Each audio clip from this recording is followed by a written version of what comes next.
우리는 지난주에 가장 위대한 이스라엘의 사사, 그의 가정에 찾아온 너무나 고통스러운 장면을 보았습니다. 그건 한 사람 한 가정의 문제가 아니고 이스라엘 전체에 크나큰 실수와 아픔을 가져오는 계기가 되었다는 걸 우리는 생각했습니다. 그 말씀을 보면서 자신과 우리의 자녀들을 성찰하는 시간이 되었으리라 그렇게 생각됩니다. 여러분, 무엇보다 우리와 우리의 자녀들이 하나님 앞에서 내가 누구인지, 그리고 내가 어떤 사명을 가지고 살아가야 될 사람인지, 하나님께서 그 사명을 감당할 수 있는 능력과 은사와 은혜를 주셨다는 사실. 그래서 오늘을 살아갈 때 다른 것 아닌 하나님의 비전을 붙들고 사는 온전한 사람이 되어야 한다. 그러기 위해서는 우리의 눈이 어두워져서는 안 되고, 우리의 눈이 성한 눈, 밝은 눈, 순전한 눈, 그래서 좋은 눈이 되어서 하나님의 관점으로 하나님과 세상을 볼 수 있는 그런 눈을 가져야 우리가 그렇게 살 수 있다. 그러기 위해서는 믿음 같아 보이는 비슷한 믿음, 그럴듯해 보이는 믿음이 아니라 진짜 살아 역사하는 믿음을 우리가 가져야 한다 하는 내용으로 말씀을 드렸습니다. 자, 여러분, 우리가 그렇게 살아가기 위해서는 우리에게 무엇이 필요할까? 이번에 인천에서 안타까운 화재가 생겼죠. 한 차가, 전기차가 폭발하면서 그 아파트 지하 주차장에 있는 80대가 넘는 차가 다 고스란히 피해를 입는 일이 생겼습니다. 그런데 조사해 보니까 정확한 원인은 아직 모르겠지만 한 가지 분명한 사실은 이게 화재가 나면 스프링클러가 작동이 돼야 되는데 누군가가 정지 버튼을 누른 거예요. 무슨 이유인지 모르겠어요. 화재가 나서 너무 놀라서 그랬는지, 아니면 그걸 끄고 빨리 대처를 해야 되겠다. 다 차가 스프링클러의 어떤 상황에서 노출되는 것을 걱정해서 했는지 뭔지 모르겠어요. 그 뉴스를 듣는데 저 정지 버튼을 누른 사람이 나도 될 수 있고 내 자식도 될 수 있고 우리 성도도 될 수 있다 생각하니까 왜 바보같이 그걸 눌렀냐고 그렇게 나무라고 싶은 마음이 생기는 게 아니라 한편 그냥 왜 그랬을까 그런 생각을 하게 돼요. 그 정지 버튼이라는 단어를 뉴스에서 보면서 제가 그런 생각이 드는 거예요.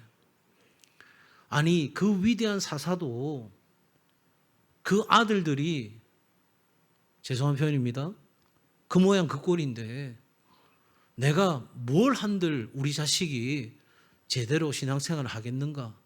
그리고 정지 버튼을 누르면 모두가 다 피해를 입게 된다는 사실이죠. 우리는 오늘 본문의 말씀을 보면서 사무엘의 입장이 한번 되어보는 것이 중요할 것 같습니다. 제가 그렇게 오늘 이 본문을 봤거든요. 여러분, 사무엘도 사람이잖아요. 사무엘도 아버지잖아요.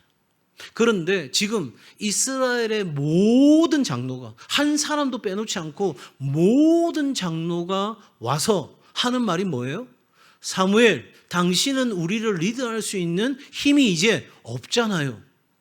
그리고 하나님이 세우시고 당신이 인정한 당신의 아들 사사들이 당신처럼 우리를 하나님의 뜻대로 인도하고 있지 않지 않습니까? 그러니 우리에게 다른 나라처럼 왕을 주십시오 라고 했을 때, 분명히 내 자식들이 잘못했지만, 내 아들들이 부족하지만 그래도 이래야 되는 거 아니야? 지금까지 내가 이스라엘을 어떻게 다스리고 리드해 왔는데, 그러면 당신의 아들들이 이렇게 문제가 있는데 좀 대안을 주십시오 이렇게 요청해야 되는데, 이건 뭐예요? 다 결정하고 당신은 우리의 결정에 따라 주십시오. 자, 여러분이 사무엘입니다. 사무엘도 사람이라고 했잖아요. 기분이 좋아요, 안 좋아요? 당연히 안 좋죠, 안 좋죠. 여러분 또 하나님 편에서 한번 생각해 보자고요. 사무엘과의 관계에서. 사무엘이 하나님 앞에 얼마나 충성되어 일했을까요? 하나님의 뜻대로 자식들 키우려고 얼마나 노력했을까요? 그런데 도대체 이게 뭡니까? 하나님, 내가 지금 이거 보려고, 이렇게 되려고 내가 그 날들을 희생하며 헌신하며 하나님 내 자식들 키운 겁니까? 도대체 이게 뭡니까? 사무엘 입장에서 하나님 앞에 따질 수 있지 않을까요? 자, 우리가 이 사무엘의 생각과 감정과 어떤 그 상황들을 이해한다면 오늘 이 본문의 말씀은 우리에게 가히 더 엄청난 도전으로 다가오는 겁니다. 왜냐하면 사무엘은 이러한 상황이 되기 전에도 그 아들들을, 그 자신이 이스라엘 백성들을 온전한 하나님의 사람으로 살아가도록 가르쳤고 그가 실제적 모범을 보였고 그러한 삶에 빈틈이 없었어요. 자, 이런 상황에서 맞이한 결과는요, 너무너무 고통스러운 결과예요. 그러니 얼마든지 내가 지금까지 해오던 신앙생활 정지 버튼을 누를 수 있는 거죠. 인간적으로 생각한다면 말입니다. 별 소용없네. 이게 뭐야? 여러분, 이 아들들로 말미암아 정말 이스라엘의 영적 흐름이 바뀌었다 했잖아요. 그러니까 여러분, 이걸 우리 가정에 적용하면 어떻게 되죠? 그래도 부모 때는 어려운 중에서도 하나님의 은혜로 살았는데 내 자식들이 그냥 하나님을 떠나서 마음대로 살아보겠다고 하는 그 순간 이게 점점 이상한 방향으로 흘러가면서 우리 가정에 엄청난 재앙이 불어닥치고 우리가 생각지 못했던 그런 삶의 결과들이 찾아올 때 여러분, 우리는 과감하게 정지 버튼 누르지 않겠어요? 이런 하나님이라면 나 안 믿을래. 그래도 하나님이 내 아들들은 부족해도 내가 지금까지 한 헌신을 생각하면 하나님 이러시면 안 되는 거지. 그래도 좀 봐주셔야지. 어떻게 이렇게까지 하시나. 그런데 여러분, 사무엘은요, 이 일이 일어나기 전에도 온전한 하나님의 사람으로 살았고 자녀들을 그렇게 가르쳤던 사무엘은 이렇게 감정적으로나 상황적으로나 이해도 되지 않고 용납도 안 되고 공감도 안 되어지는 너무너무 화가 나는 이런 상황 가운데서도 여전히 온전한 하나님의 사람으로 살아가고 있다 하는 겁니다. 누가 그렇게 살지 않아도, 자식들이 그렇게 살지 않아도 사무엘은 적어도 하나님 앞에서 그렇게 살아가기로 결정하고 오늘 그 삶의 실제적인 모습을 우리 가운데 보여주고 있습니다. 자, 여러분, 우리와 우리의 자녀들이 온전한 하나님의 사람으로 그렇게 살아가기 위해서는 무엇이 필요한가? 이번에 브라질에서 비행기가 갑자기 추락하는 일이 생겨서 타고 있던 모든 분들이 사망하는 정말 안타까운 사건이 일어났죠. 제가 어제 모처럼 저희 가족들이 식사를 점심때 잠깐 할 기회가 있어서 아이들이 그렇게 이야기했습니다. 이 식사가 오늘 우리가 하는 마지막 식사일 수 있겠다. 내일 아빠 비행기 타고 가는데 무슨 일이 일어날지 알지 못하노라. 그러면 사망보험금은 나올 거니까 그것으로 빚 정리하고 남는 게 있으면 잘 먹고 잘 살아라. 그러면서 오늘 이 말씀을 제가 저희 아이들이 있는 이 예배당에서 전할 수 있다는 게 너무 감사한 거예요. 그리고 제가 매 주일마다 그런 마음은 아니지만 그래도 한 3분의 2 정도는 이 설교가 내가 내 평생의 마지막 설교일 수 있다는 생각을 하고 준비하고 전합니다. 여러분이 어떻게 들으실지는 모르겠지만 저는 그 마음이에요. 그리고 한 주를 살아서 또 주일을 맞이하게 되면 하나님이 또 한 번의 기회를 주셨구나 생각하고 제 나름은 전심전력하여 말씀을 전하려고 노력합니다. 왜 이렇게 말하느냐? 오늘 하나님은 사무엘에게 엄히 경고하라고 말씀하세요. 제가 여러분에게 엄히 경고할 수 있는 말은 하나밖에 없죠. 제 생명을 걸고서라도 전하고자 하는 이 말씀이니까 여러분이 귀를 기울여 들어 주십시오 하는 그 마음이 제 마음에 있어 부연한 이야기를 했습니다. 자, 여러분, 그러면 오늘 우리가 온전한 하나님으로 사람으로 살아가기 위해서는 우리가 어떤 신앙생활을 해야 되는가? 여러분 5절의 말씀입니다. 5절 같이 읽겠습니다. 시작. 그에게 이르되 보소서 당신은 늙고 당신의 아들들은 당신의 행위를 따르지 아니하니 모든 나라와 같이 우리에게 왕을 세워 우리를 다스리게 하소서 한지라. 아멘. 무엇보다 우리는 온전한 하나님의 사람은 세상의 방식을 따르지 않고 하나님의 방식으로 살아야 한다 하는 것입니다. 한번 같이 할까요? 우리는 하나님의 방식으로 살아야 합니다. 이 5절의 말씀을 다시 풀어서 이야기하면 이거잖아요.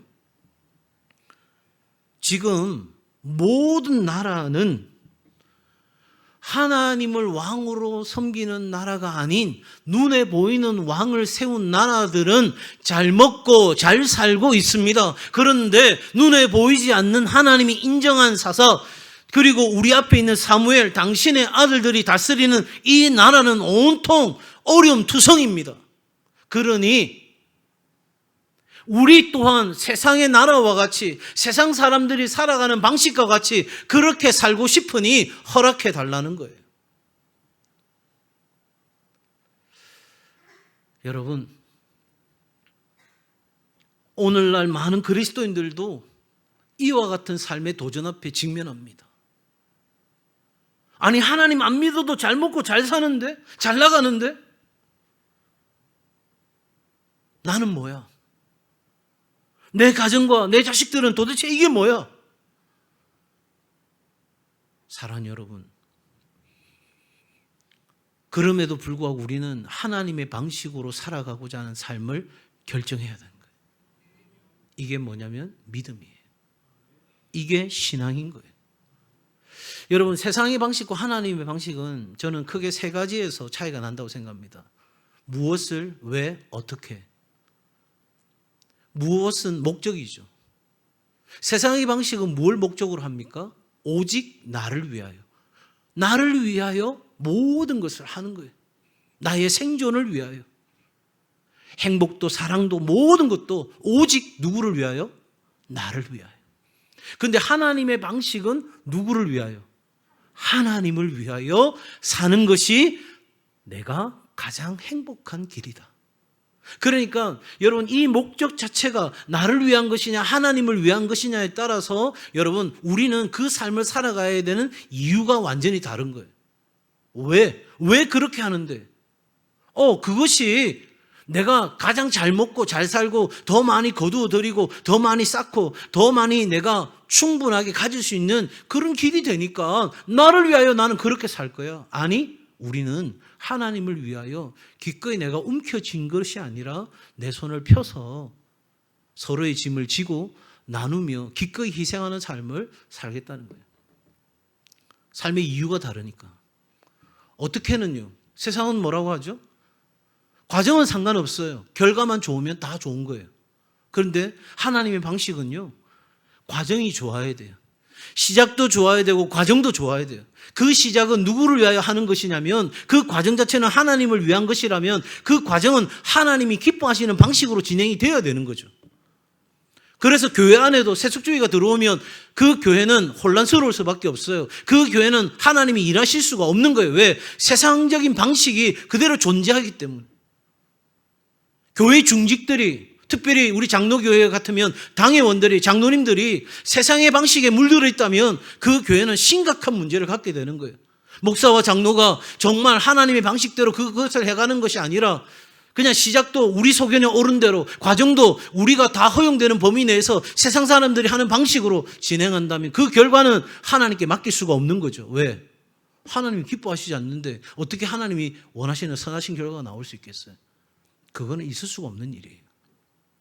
그러니 세상 사람들이 결과를 중시하며 산다 할지라도 우리는 시작과 과정 앞에 하나님 앞에 부끄러움이 없는 삶을 살기 위하여 몸부림쳐야 되는 거예요. 그리고 결과는 누구에게 맡겨요? 하나님께 맡기는 거예요. 여러분, 지금 이스라엘 백성들은 사무엘에게 와서 우리로 하여금 세상 방식으로 살아갈 수 있도록 허락해달라고 이건 정해놓고 온 거예요. 왜? 잘 살더라는 거예요. 잘 먹고 잘 살더라는 거예요. 그렇게 사는 나라가 걱정이 없는 거예요. 그러니 우리도 이제 눈에 보이는 왕을 달라고 그렇게 말하고 있는 이스라엘 백성들, 적어도 저와 여러분이 세상의 가치관과 세상이 우리에게 가져다 주는 것들에 그 압력에 굴복당하지 아니하고 오늘도 하나님의 기준을 따라 하나님의 방식으로 살아가고자 하는 삶을 결단하는 은혜가 있기를 바랍니다. 이건 여러분 이것도 하고 저것도 할 수 있는 상황이 아니에요. 세상이냐 하나님이냐 둘 중에 하나인 거예요. 내가 세상의 방식으로 살면서 내 자녀가 하나님의 방식으로 살아주기를 바라는 건 죄송하지만 도둑심보죠. 그건 말이 안 됩니다. 사무엘처럼 내가 하나님의 방식으로 살아도 내 자녀가 하나님의 방식으로 사느냐 아니냐는 다른 문제인데 여러분 시작부터가 잘못되면 우리는 더 이상 기대할 것이 없는 거예요. 그러니 오늘 적어도 저와 여러분이 하나님의 방식으로 살아가는 삶을 비록 그것이 우리에게 답이 아닌 것처럼 보여져요. 우리의 삶에 오히려 고난이 가중되는 거예요. 내가 하나님 믿고 하나님 방식대로 하려니 내가 손해를 보는 거예요. 내가 바보 같아 보이는 거예요. 남들은 다 그 세상의 방식으로 성공하는 것 같고 잘 되는 것 같은데 약삭 빠르게 그렇게 해가지고 자기가 얻을 걸 다 얻는 것 같은데 나는 하나님 앞에서 미련한 곰탱이처럼 그렇게 살아가는 이 삶이 너무나 짜증나는 순간이 내게 찾아온다 할지라도 나는 하나님의 방식으로 살아가리라 결단하셔야 하는 거예요. 그렇게 되려면 우리에게 뭐가 필요하냐? 여러분 6절의 말씀입니다. 같이 읽겠습니다. 우리에게 왕을 주어 우리를 다스리게 하라 했을 때에 사무엘이 그것을 기뻐하지 아니하여 여호와께 기도하매. 자, 여러분 우리가 오늘 사무엘 입장이 되어보자고 했잖아요. 이스라엘 백성들이 와서 이제 우리에게도 왕을 달라고 요청합니다. 이성적으로 생각하면 사무엘이 이성적으로 판단할 때 이게 바른 요구예요? 틀린 요구예요? 네? 빨리 대답해 보셔요. 틀린 요구죠. 틀린 요구죠. 이스라엘의 왕은 누굽니까? 하나님이시잖아요. 그러니 성경의 말씀을 알고 있는 사무엘, 하나님의 뜻을 알고 있는 이 사무엘이 이성적으로 생각할 때 이건 틀린 거잖아요.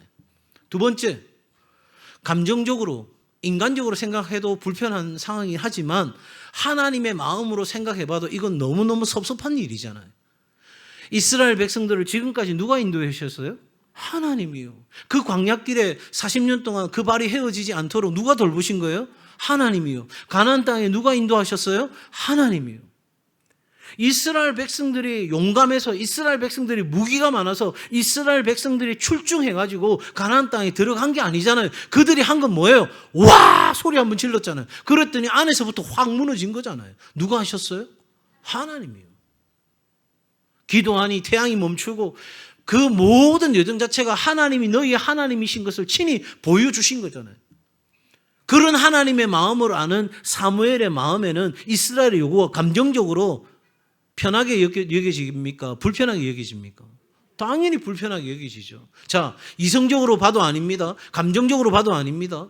그렇다면 사무엘 입장에서 어떻게 하는 게 맞아요? 쓸데없는 소리 하지 마라. 뭔 소리야 지금? 정신 똑바로 차려. 제가 지금 우리 성도들한테 이야기하는 게 아닙니다. 사무엘이 이스라엘 백성들에게 얼마든지 그렇게 할 수 있잖아요. 이성적으로도 감정적으로도 여러 면에 상황적으로도 이건 안 되는 일이에요. 그런데 사무엘이 뭐 했다고 이야기하고 있어요? 여호와께 기도하며. 내 생각에는 그거 아니에요. 내 감정적으로는 그거 아니에요. 그럼에도 불구하고 여러분 하나님의 방식으로 살아가는 사람은 날마다 순간마다 하나님의 뜻을 구하며 사는 삶인 거예요. 내 소견에 오른 대로가 아니에요. 내가 충분히 하나님의 뜻을 알고 있는 내 입장에서도 그건 맞는 말이 아니에요. 내가 이렇게 행동하는 것이 옳은 거예요. 그럼에도 불구하고 날마다 순간마다 하나님 앞에 엎드려 하나님의 뜻이 무엇인지를 구하는 거죠. 그랬더니 무슨 일이 일어났어요? 하나님이 이스라엘 백성들의 요구대로 해줘라. 사무엘이 아는 것과는 전혀 다른 하나님의 말씀이 있게 되는 거잖아요. 사랑하는 여러분, 우리가 하나님의 방식으로 살아가기 위해서는 우리가 알고 있는 게 아니에요. 우리가 경험한 게 아니에요. 우리가 확신하고 있는 그게 중요한 게 아니라 오늘 이 시대 이 순간에 하나님이 무엇을 어떻게 행하기를 원하시느냐, 하나님의 뜻을 구하는 것이 오늘 우리 신앙에 있어서 가장 중요한 초점인 거예요. 그런 의미에서 여러분, 말씀은 우리의 등불인 거예요. 말씀은 우리 인생의 해답인 거예요. 여러분, 말씀의 길이 있고 말씀의 생명이 있고 말씀의 영광이 있습니다. 다시요. 말씀에 뭐가 있다고요? 길이 있고요. 말씀에 뭐가 있어요? 생명이 있고요. 말씀에 영광이 있어요. 그러니 여러분, 우리는 날마다 순간마다 이 하나님의 말씀 앞에 나아가야 되는 거죠. 올해 우리 교회가 리딩 지저스와 함께하는 온가족 말씀 대행진을 진행 중에 있습니다. 보니 중도에 지금 포기하신 분도 좀 보이시는 것 같고, 몇 분은 지금 그게 무슨 말이지 하는 분도 몇 분은 계신 것 같고, 그런데 다시 시작하십시오. 다시 말씀 앞에 엎드리십시오. 매일 저녁 내일 읽어야 될 말씀이 여러분에게 카톡으로 배달될 때 그 말씀 놓치지 마시고, 여러분 하루 세끼 먹는 것처럼, 아니 여러분에게 필요한 약을 먹는 것처럼 여러분 이 하나님의 약을 여러분이 매일같이 복용하는 은혜가 있기를 바랍니다. 그래야 사는 거예요. 그래야 오늘을 이끌어 가시는 하나님의 뜻을 알고 그 뜻대로 내가 하나님의 방식으로 살아갈 수 있는 그 길을 내가 붙잡고 살아갈 수 있다는 사실이에요. 그러면 누가 이렇게 살아가느냐고요? 7절입니다. 7절. 여호와께서 사무엘에게 이르시되 백성이 내게 한 말을 다 들으라. 이는 그들이 너를 버림이 아니요 나를 버려 자기들의 왕이 되지 못하게 함이니라. 이렇게 날마다 하나님의 뜻을 구하고 하나님의 방식으로 살아가고자 하는 사람에게는 뭐가 있어야 되냐면 하나님의 주권을 인정해야 되는 거예요. 하나님이 내 인생의 주인이시다. 하나님이 내 가정의 주인이시다. 하나님이 내 일터와 공동체의 주인이시다. 이 주권에 대한 인식이 분명해야 되는 거예요. 그리고 더 나아가서 주권을 가지고 계신 그 하나님을 신뢰하는 것이 우리 안에 있어야 되는 거예요. 나는 하나님을 신뢰합니다. 여러분 잘 생각해 보세요. 내 인생 길이 굽습니다. 왜 내가 그런 질병에 시달려야 되는지, 왜 내가 그런 경제적인 어려움에 힘겨워해야 되는지, 왜가 내가 생각하지 못했던 그런 사고가 내 삶 가운데 있는지, 왜 이렇게 하나님은 내 인생을 굽게 하시는지. 그런데 하나님 뭐라고 말씀하세요? 내가 너를 굽게 할 때도 있지만 평탄케 할 때도 있다. 그렇게 하는 이유가 뭐라고요? 내일 일을 알지 못하게 하려는 하나님의 뜻이 있어요. 여러분, 하나님은 우리에게 말씀하시는 분이십니다. 그런데 때로는 우리에게 너무나도 강하게 침묵하시는 분이십니다. 내가 그렇게 눈물로 통곡으로 하나님 앞에 부르짖어도 하나님이 아무 응답 없이, 아니 살아계시지 않는 것처럼 그렇게 느껴지는 순간이 우리에게 찾아올 때가 있습니다. 하나님이 일하실 때 때로는 내가 다 이해할 수 있는 방식으로 일을 하시기도 하시지만 전혀 내가 이해할 수 없는 방식으로도 하나님은 일하십니다. 여러분, 저는 우리 교회가 이 하나님의 주권과 하나님을 신뢰하는 믿음으로 나아가는 교회가 되기를 주의 이름으로 축복합니다. 왜 제가 청소년과 청년들을 이번에 이 마카오 일본 땅으로 보냅니까? 바로 우리 청년들과 청소년들이 그곳에 서서 하나님의 주권과 하나님을 신뢰하는 자에게 주시는 하나님의 은혜와 복을 누리도록 하기 위함입니다. 여러분, 제가 중동 땅에, 아프리카 땅에 서서 하나님의 살아계심과 영광을 선포하고 그것 가운데 하나님의 주권과 하나님을 신뢰하는 자들의 고백을 통하여 주의 몸된 교회를 통하여 열방을 세우시는 하나님의 역사가 그것 가운데 일어나기를 저는 간절히 구하기 때문입니다. 사랑하는 여러분, 우리의 삶에 하나님의 주권과 하나님을 신뢰하는 믿음이 있어야 날마다 하나님의 뜻을 구하는 일이 우리 가운데 있는 것이죠. 사랑하는 여러분, 사무엘에게 하나님은 백성들에게 왕의 제도를 알리라고 명령하십니다. 아까 우리 읽었던 7절의 말씀에 보면 그들이 너를 버림이 아니오라고 말해요. 그러니까 하나님이 지금 사무엘의 마음을 읽으신 거죠. 감정을 읽은 거예요. 사무엘이 생각할 때 얼마나 마음에 상처가 되겠어요. 아들들이 잘못했지만, 명백하게 잘못했지만, 그래도 지금까지 사무엘이 그 늙도록 그 이스라엘 백성들을 위해서 한 게 있잖아요. 그러면 적어도 사무엘에게 상의라도 하고 도움이라도 요청하고 좀 바로 잡아달라고 부탁도 하고 그런 일이 있어야 되는 거 아니에요? 근데 지금 나는 그렇게 내 젊은 날들을 헌신했던 사람들로부터 철저하게 버려지는 그 마음의 상처가 사무엘에게 있는 거죠. 그럼에도 불구하고 하나님의 인도하심과 계획을 따라 하나님이 전하라고 하는 말씀을 사무엘은 전합니다. 이게 온전한 하나님의 사람인 거예요. 내 감정은 그렇게 하고 싶지 않아요. 내 상황도 그렇게 할 형편이 아니에요. 내가 믿음으로 사는 것도 징글맞아요. 지긋지긋해요.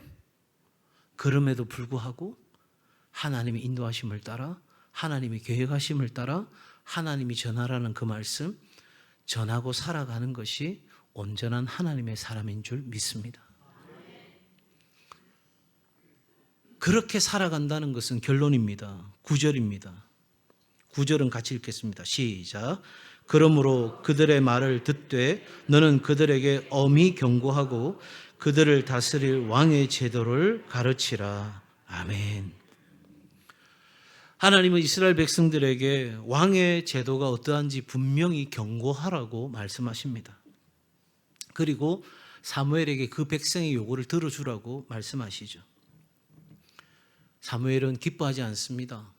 이건 하나님 앞에서 누가 생각해봐도 이건 말이 안 되는 일입니다. 그럼에도 불구하고 누구에게 순종합니까? 하나님께요. 이스라엘 백성들의 요구에 응답한 게 아니라 하나님의 뜻에 순종한 거예요. 이게 온전한 사람인 거예요. 이게 온전한 하나님의 사람인 거예요. 사랑하는 여러분, 우리의 삶이 하나님 앞에서 믿음과 순종의 길을 걸어야 할 줄로 믿습니다. 신앙생활의 결론은 믿음과 순종이에요.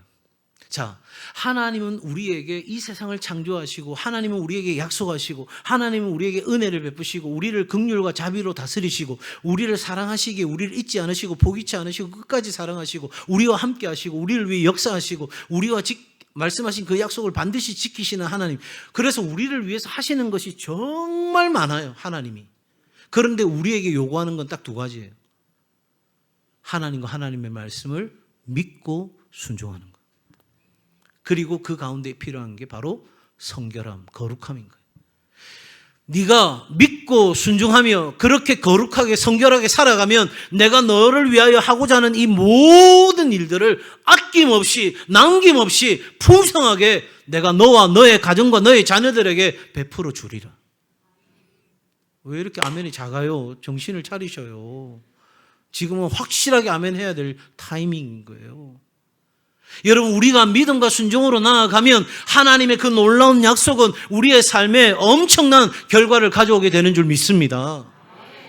믿음과 순종으로 나아가면 우리의 삶의 방향이 바뀌는 거예요. 여러분, 사무엘의 아들들로 말미암아 영적 흐름이 바뀌어 버렸잖아요. 그런데 우리가 믿음과 순종으로 나아가면 하나님이 기뻐하시는 길로, 하나님이 우리를 흥왕케 하는 길로, 하나님께서 우리에게 생명을 주시는 그 방향으로 우리 인생의 방향이 바뀝니다. 그리고 그 상황에서 믿음과 순종으로 계속해서 나아가면 우리 앞에 놓여있는 장애물이 있을지라도 그 장애물을 넘어서는 일이 일어납니다. 그리고 더 믿음으로 순종으로 나아가면 여러분, 그 순종을 통하여 하나님의 기적을 보고 하나님의 영광을 보게 될 줄 믿습니다.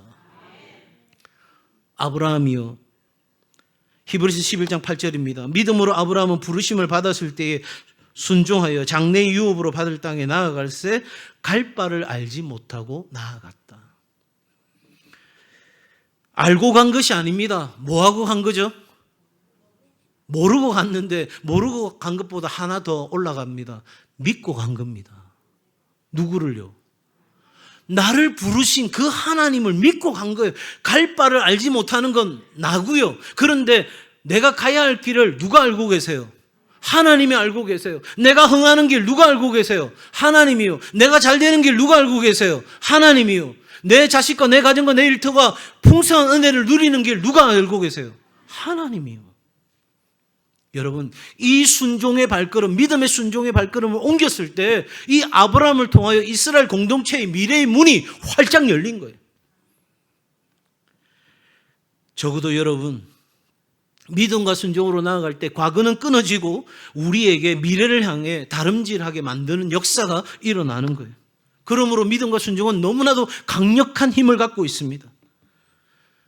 우리는 때때로 살아가면서 아무것도 없다고 말할 때가 있습니다. 나는 아무것도 없어. 그런데 여러분, 믿음과 순종으로 나아가면 모든 것이 있음으로 바뀌는 거예요. 나는 할 수 없어요. 그런데 믿음과 순종으로 나아가면 할 수 있음으로 바뀝니다.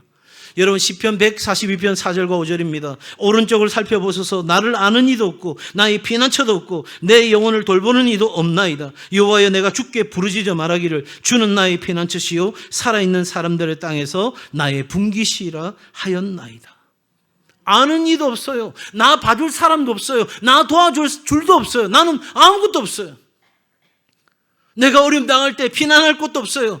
내가 도움을 요청할 곳도 없어요. 나를 돌봐주는 이는 더 없고요. 한마디로 뭐죠? 나는 낙심할 수밖에 없고요. 절망할 수밖에 없는 그런 상황입니다. 그런데 믿고 순종하고 나아갔더니 여러분, 사람은 몰라도 누구나 아신다고요? 하나님은 아세요. 전지전능하신 엘샤다이 전능의 하나님은 그 모든 약속을 지킬 수 있는 능력을 가지고 계신 그 하나님은 아십니다. 그리고 그 하나님이 나의 피난처가 되으십니다. 그 하나님이 나의 분깃이 되십니다. 믿음과 순종으로 나아갈 때요. 사랑하는 여러분, 우리가 믿음과 순종으로 나아가면 온전한 하나님의 사람 되어 답이 아닌 것처럼 느껴지고 내 믿음이 삶에 아무런 결과를 가져오지 않는 것 같은 그런 상황으로 판단되어진다 할지라도 그 모든 것을 뒤로 하고 나는 그래도 오늘 그럼에도 불구하고 나는 온전한 하나님으로 살아갈 거야 결단하고 살아갈 때에 여러분, 우리의 삶을 통해서 놀라운 생명의 역사가 일어나게 될 줄 믿습니다. 여러분이 가는 곳마다 기쁨으로 충만한 일들이 일어나게 될 것입니다. 그러니 오늘 믿음과 순종의 길, 사무엘이 그 아들들이 실패하기 전에도 살았던 그 삶, 아들들의 실패로 너무나 처절한 아픔을 느끼는 그 순간에도 변함없이 살았던 그 온전한 하나님의 사람이 걸어갔던 그 길, 우리도 함께 걸어감으로 우리의 삶에 놀라운 역사를 보는 은혜가 있기를 바랍니다.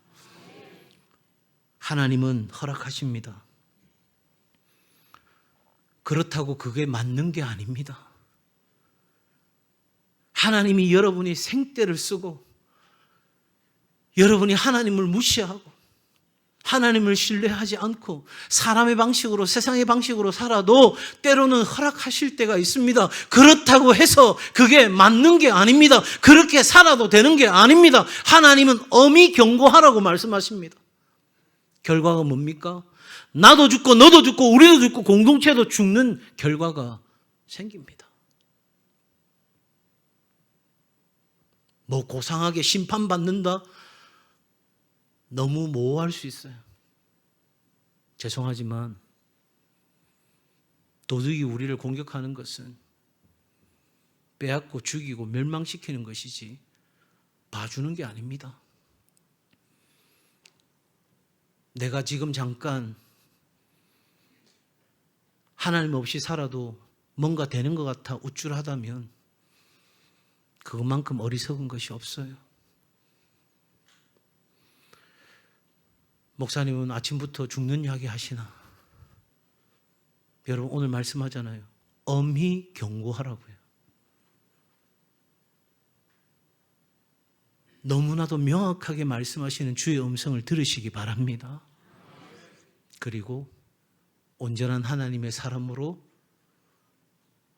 누가 그렇게 살든 안 살든 상관없이 내가 살아가야 될 유일한 삶의 모습, 태도, 방식은 바로 그와 같은 것임을 기억하고 오늘도 비록 힘겹고 어렵다 할지라도 온전한 하나님의 사람으로 승리하는 삶 살아가기를 주의 이름으로 축복합니다.